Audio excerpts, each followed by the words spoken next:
Alpha fam, welcome back to the episode of Alpha Commission. Today on Alpha Commission, of course, we're going to go over that pullback on the Bitcoin chart, just see where we are in this pullback. And to do that, let's go ahead and take a look at what I said in the last episode. As long as we're under 109,000 on the daily. So, should we reverse and put in a candle closure above, let's just say 110,000 by the end of tomorrow, then who knows, maybe this was all just a little fake out. But until then, the MACD does suggest that our momentum is shifting to the downside. And so we had our buy signal down here and a nice clean sell signal up here. So all right, guys, so you can see that, of course, that bullish thrust that we did get was over, and we are entering just kind of a consolidation after that impulse. Let's go ahead and do an update. Now that's been a bit of time. Of course, we've also had events in Iran and Israel. We're having the military parades. We're having all of this kind of stuff going on in the world. But inflation continues to go down. Overall, BTC is holding pretty strong in the top of its range, and we're just looking for some opportunities after this consolidation.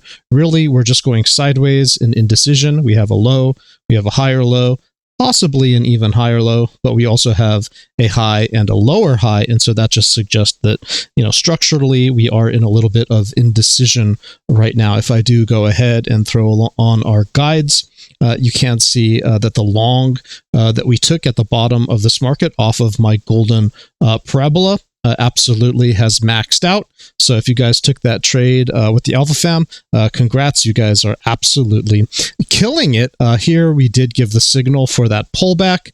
We have just been going sideways off of that pullback, and you can see we did get a little bit of a breakout. But as I was saying in the video at the beginning of this stream, we would have to flip that 110 area. And you can see here that we got a clear rejection pushed straight up to that 110 that I was talking about. But then you can see immediately we were rejected from it. Now, this is actually turning into a back test. And you can see on my diagonal here that we are getting a fairly clean back test here. So as long as we can hold above this 103K area, I still have to lean in favor of the bulls, okay? Just on a structural basis. It doesn't mean it's that strong or anything. It just means that we're in that kind of holding pattern. And I probably won't be worried unless we're basically under this 100K mark. Why? Because we'll just have put in a lower low after a lower high, and that would imply a downtrend that could possibly pull us deeper down. Now, what do we have waiting for us? Should we get that kind of pullback? Well, maybe we have that bearish shark going to play out, which could drag us all the way down to 93K with an extension down to 80K. It's not guaranteed that we'd get that 80K. Probably 93K is squarely on the table, and maybe a little bit of a wiggle or pivoting around that region. Sometimes they front run it, sometimes they overshoot it. It's not a precise science. This is all just statistical stuff, right? However, as long as we're above 100K, I'm really not looking to the downside. And as long as we're above 103K, I'm actually cautiously optimistic that we're holding the top of our range, consolidating against resistance, and still open-minded to the possibility of a breakout. Would I be buying here? No, my buy spot was down here around that 79K area where we did have a little zone to buy in off of the golden parabola. If you were buying up here, you'd be buying at resistance. What you want to be doing is buying at support. And so, guys, the Alpha fam is absolutely killing it. If you want to check out some of our plays, go ahead and take a look at the link in the description of the video below. And come on and join us over in the group, guys. For a limited time, you can get a free indicator with a 3-month subscription. I think this market has another 3 months in it. I think at least we're going to go until the end of the year, and I hope that we get that altcoin season that we're all looking towards. However, with the world being a little bit shaky, with these summers always being a little bit uneasy, often we get a little bit of a shakeout before that final breakout and that final push on the market. So nothing's guaranteed in trading. but we are going to be cautiously optimistic, especially as the BTC is showing pretty good strength here, relative to the events in the world. Let's go ahead and take a look at some of our indicators just to see if we can get an alternative perspective here. On my bumper bands, you can see that we did pull back to basically the typical range we would expect in this overall pattern here, and so that would have been a buying opportunity. Absolutely. In the group, I did give a little Pico entry there. I think probably maybe this one? No? Okay, well, one of these. I did grab the little bottom here. Oh, there we go. For the group, where I was saying that we did have this little baby broadening wedge, and if you wanted to take a nibble right there at my 103K line, that maybe that would be an opportunity. As you can see, just on a scalping basis, that did pay off quite well. We're still in the money there. And if you want to see more tips like that, of course, you can go check out the group. But guys, let's go ahead and move forward because this is just kind of a scalper's tool. Let's take a look at the big picture with something I call Retta's weekly EMAs, where we should be able to see our weekly EMAs. Even though I'm on the 15-minute chart, we can see where our weekly EMAs are. I'm going to jump to the daily just to get some context here. And you can see that we really haven't even reconnected with that 10 EMA here on the weekly. So, if we did have a back test all the way down to 100K, really no harm, no foul. That's often a very bouncy zone. Those weekly EMAs are kind of tough nuts to crack.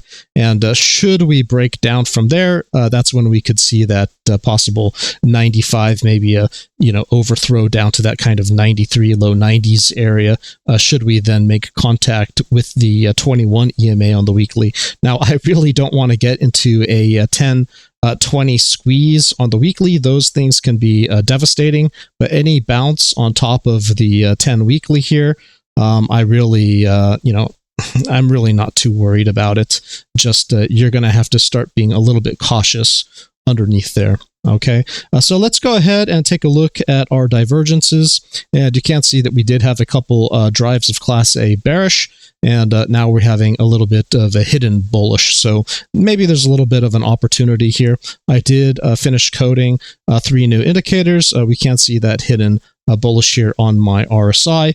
We are at the 50%, which is a spot where it is possible to bounce as long as we can hold that 50%, as long as we're as long as we can flip 107, 650, my RSI is saying that we do have the opportunity to be bullish. But underneath there, yeah, I mean, it's looking like we could fall as low as that 98, 500. So, and then we'd have to play it by ear. So we are going to just have to be paying attention to see if we can flip that 107 spot. Now, this is an improvement because last episode I was saying that we had to flip 110, but it looks like we're getting closer to, maybe 107 to 18, right? 108. Let's go ahead and check out my MACD. My MACD is throwing up just kind of just wobbly signals here. Overall, you can see that bulls do have the majority of control, but bears are trying to scooch in here. And so we are going to want to wait for a cleaner signal. If you do like those kind of confirmed signals, those validated signals, the MACD is good for that. It's a little bit more conservative than some other indicators, but right now it's just being a little bit nervous. And again, it says, this chart can continue to fall underneath 107.7. So again, this is just getting us closer to that 108 level. And these are calculations that I've made myself on these indicators. So definitely I should trust my own logic. Here on the stochastic, you can see that on the daily, we are continuing to push to the downside. However, there is the potential for a flip, and this calculation here does suggest that 109 would be that area. So right here, the Stoch is a little bit of the outlier. The other ones are saying that we need to be above 107, 600-ish, 700-ish in order to have that opportunity to flip bullish. My Stoke is not going to be highly confident unless we're above 109. So that threshold from 110 has been lowered just a bit. And then on a structural basis, we can see, we do have kind of a little, inverted head and shoulders pattern going on here, where if I did just draw that in, right, you could see a shoulder, a head, maybe some type of really wonky, weird shoulder.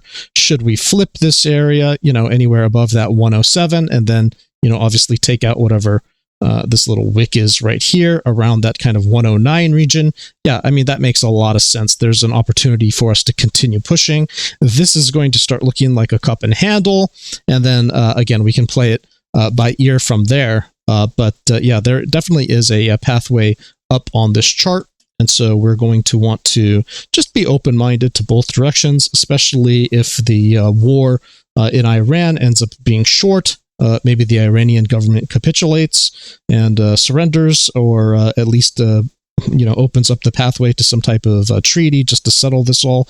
But it looks like the U.S. and Israel are pushing quite hard. I can see that they've controlled the airspace now. And so it's very unlikely that Iran is going to be able to get the upper hand, which means that it's unlikely that this war is going to spiral out of control. Most likely it's going to start getting clenched down. Now, if it becomes a land war, that could become a protracted mess, but then we might see military stocks popping, and that could, ironically boost the market even in the midst of all that fear, right? Somebody once said that war is good for business, and it's just a sad, kind of ugly truth, right? It's just a sad, ugly truth, but that's the world that we live in. Sometimes bad news is good news for the markets. For example, unemployment. Unemployment is rising, and also the opportunities for jobs are contracting, and the market likes that. It's kind of sick, right? But the market likes that because it increases the odds that the Federal Reserve will step in and cut interest rates to try to boost the economy, and that increases the liquidity that the market has to play with.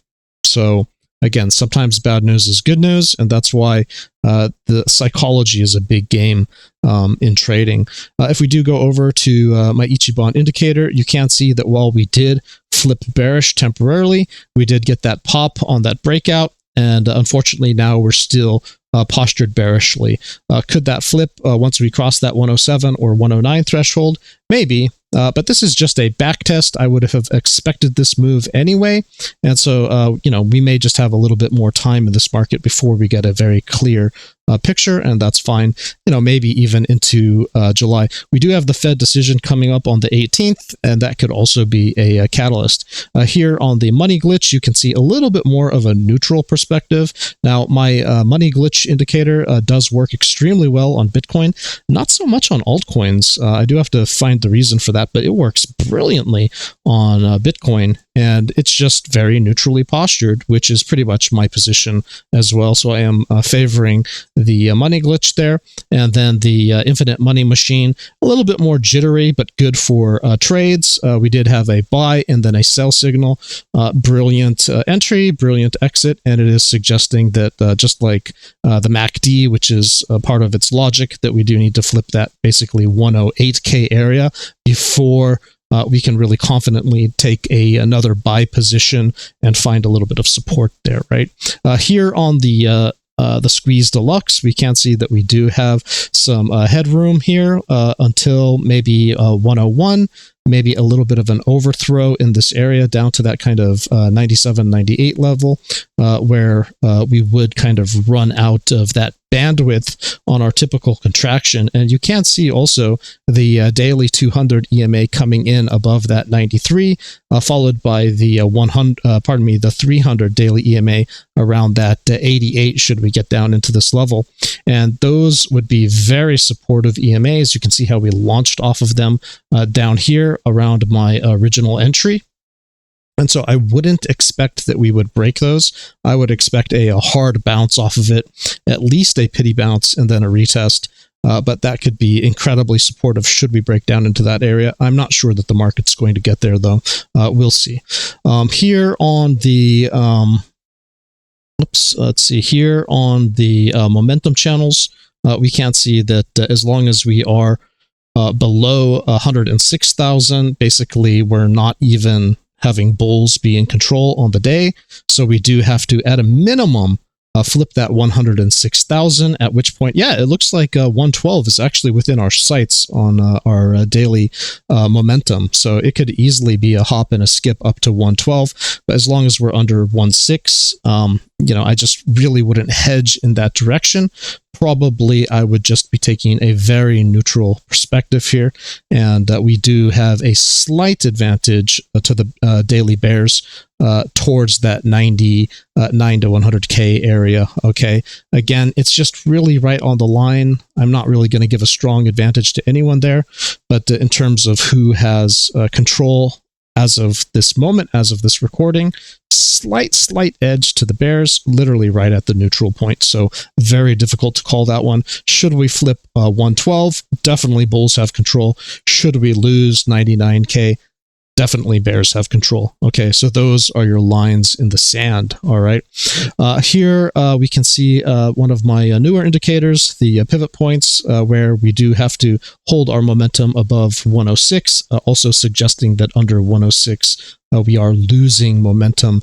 And then we can see that we are quickly adding momentum above 107, and then conservatively we're adding it above 108. So there you have it. There's your alpha for the day. Probably good for another few days as this market consolidates into the Fed decision. After the Fed decision, I will update you because that's probably when we're going to start seeing a major change in this market. Until then, we're just consolidating sideways. That's your alpha for the day.